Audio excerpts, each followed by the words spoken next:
Grand Risings. Today is Monday, April 11th, and this is your Shekinah Wisdom Podcast.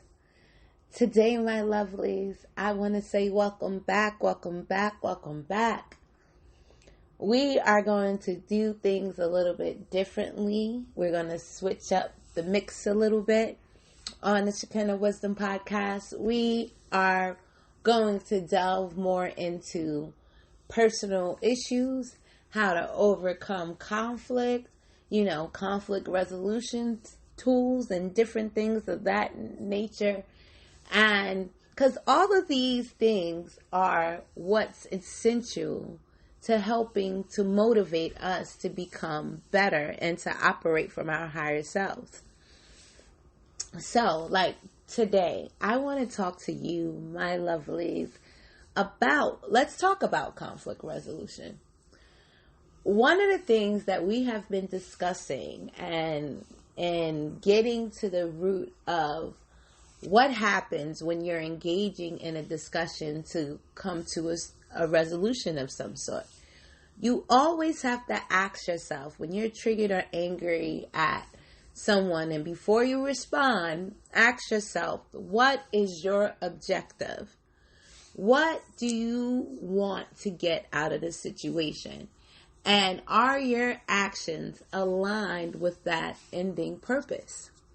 And the way that you measure that will show whether you're operating from your higher or lower self, and then you can adjust yourself accordingly if need be. Life is what you make it.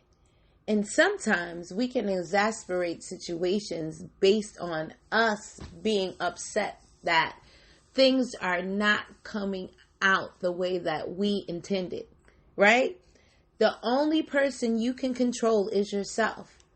Your free will, as well as others' free will, should be respected.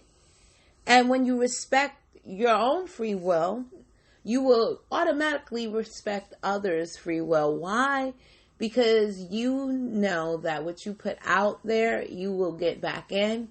And you don't want to disrupt that balance. The same reason why you don't want someone to disrupt your free will, you don't want to disrupt anyone else's.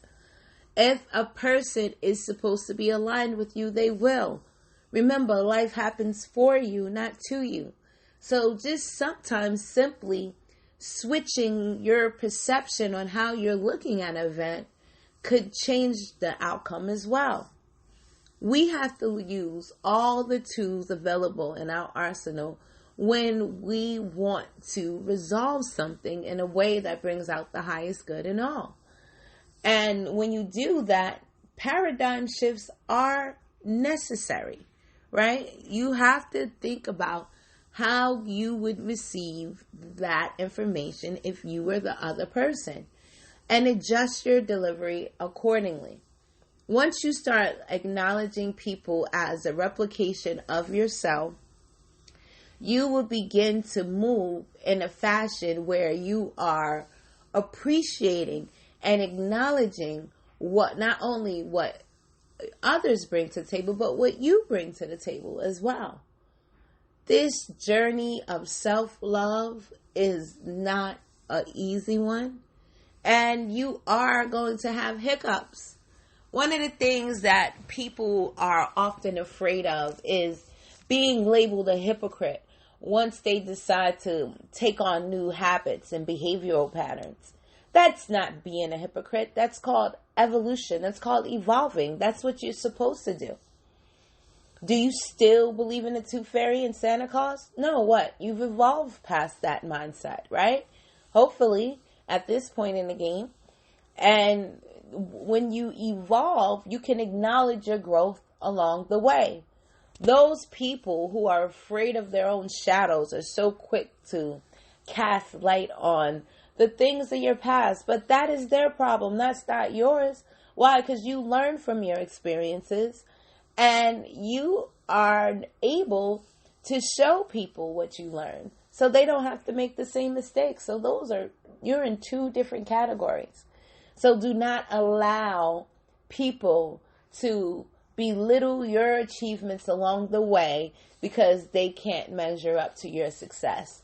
So therefore, they try to diminish it is any way they possibly can. We see it happening all the time on the main screen. And it's like, macrocosm, microcosm. You'll see those things played out on the smaller level in your everyday life as well as on a grand scale. And we have to adjust accordingly. If you don't adjust accordingly, then you're going to get caught up and you'll be on a downward spiral.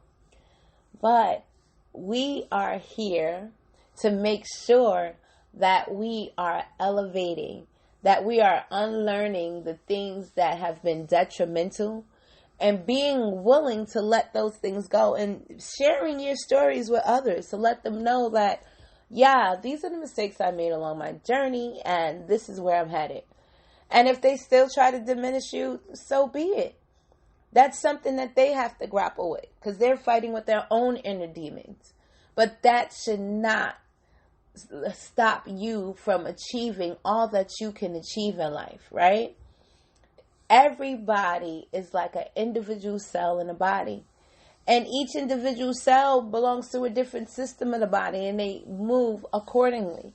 And that's what you have to do. You have to find the system that you belong to and commune with the people, the like-minded people, so that you can continue to thrive and grow in your environment. If you are a part of one system and are trying to interact with another system of the body and you're constantly finding that it's not working, it's because it's not supposed to.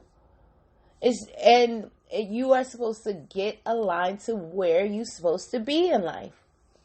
And that's what this journey is about, from the counseling sessions, from the different retreats that we take, the interactions, the meetings, and the Zoom calls. All of those things pour into this self-healing journey that we are on.